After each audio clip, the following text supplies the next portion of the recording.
गुरुदेव जोहार जोहार, जोहर जोहर बूढ़ा देव जोहार जोहार, साड़ा देव अंग देव जय जोहार, सेवा जोहार लगाओ।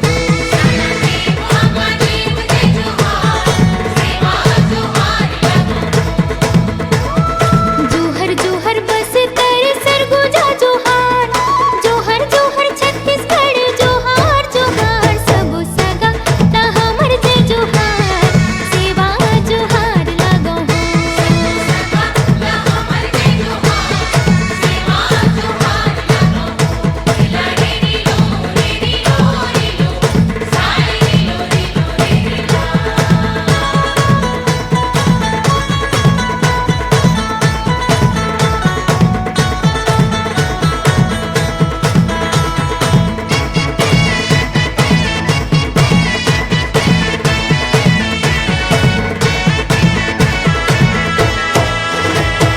गुंडाधूर भंज देव जी बस्तर के महाराजे हो,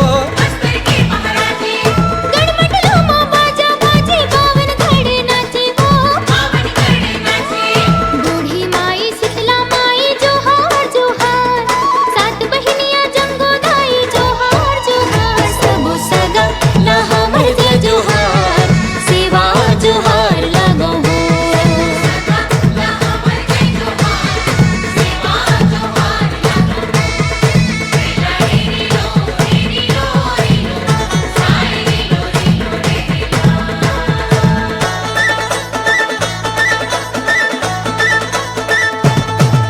सेवा जोहार, सबो सगा मल्ला सेवा जोहार।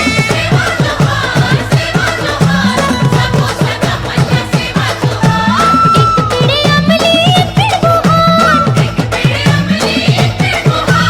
आए हवे हमर दाई दुआर, सेवा जोहार। सेवा जोहार सबो सगा मल्ला सेवा जोहार।